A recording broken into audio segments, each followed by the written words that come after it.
Now, let me ask one thing about one more. What if you get to a point where you have no more mental bandwidth with one more? Is that a possibility, or is that just something that people fear, that I run out of time in my day to do all of these kinds of things, and then I kind of get to a mental frying point where then I do 0 more and then 1 less and then 5 less? Yep. How do you at least talk about that so the brain doesn't defeat the process?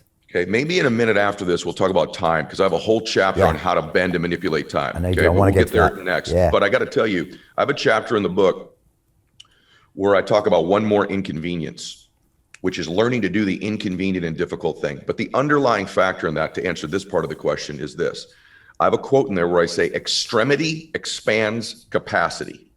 So when you do something to the extreme, not only are you doing more, you're expanding your capacity to do more in the future. Extremity expands capacity. I had John Maxwell on my show. He's been on a few times.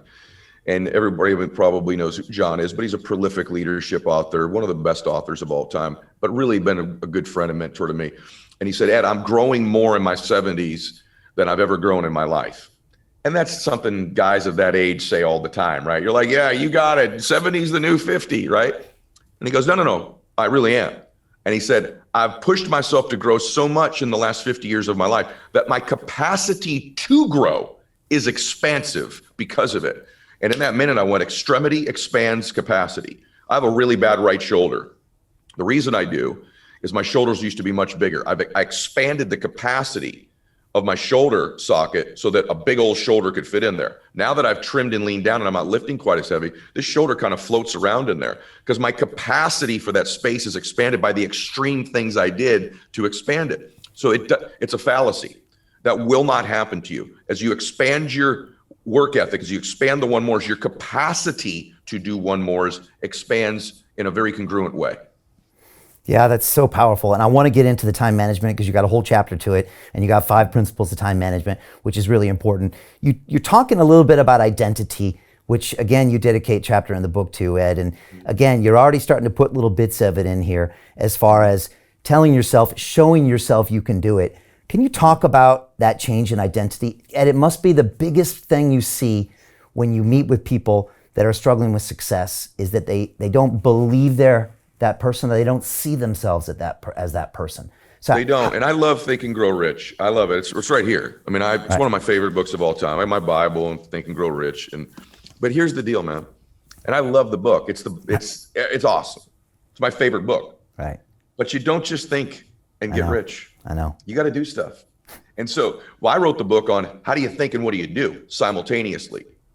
Identity requires both. And so identity, we talked about this last time, but identity in your life governs everything. It's an invisible force. So actually in this room I'm in, there's a thermostat right there. It is set at 71 degrees right now. It's hotter than that outside. The external conditions don't dictate this internal room here. And so what happens is when it's hot outside, the thermostat kicks on and cools room and regulates it to its identity setting of 71 degrees. That's exactly what your identity does in your life. So you have many identities. You have a faith, a fitness, a happiness, a financial. Let's just take business or financial. If you're a 71 degreer, you've already done this in your life. You're all going to go, oh my God, you're 71 degreer. And you start getting 80, 90, 100 degrees worth of external results. You've learned new skills. Your business is taken off. You will find a way over a window of time to turn that freaking air conditioner on of your life and cool it back down to what you believe you're worth at your thermostat setting, don't you? And it's going to seem coincidental. No, man. Stock market dropped, crypto tanked, my car broke down, supply chain, BS. Not true. Other people had those same things happen. They stay up there. You cooled it back down to what you believe you're worth. So the key thing in our lives is not just to acquire these skills. It's altering that thermostat setting to 80, 90, 100, because you will always get what you believe you're worth. And this is true in business and in life. Happiness. You have a fitness one. You have a 70-degree thermostat setting. You got to lose 20 pounds. You lose it. You're at 90 now.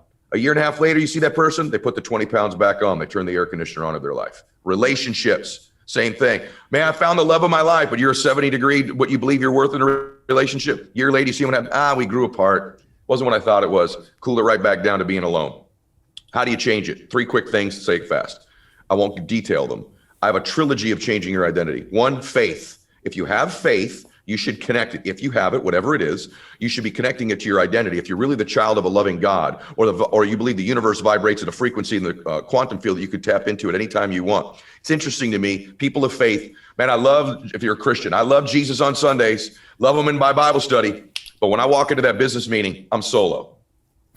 Why? That's interesting. God's either always with you or he's not. Oh, it made you do something great or he's not. Start to attach your faith, because you know your faith, to your identity. 2, your intentions. I'm running on a beach one time, Hawaii, guys running towards me, middle of the morning, sun's not up. It's Wayne Dyer. If everyone doesn't know who Wayne Dyer is, and O'Brien does, look him up. He became a mentor of mine. We watched the sun come up together.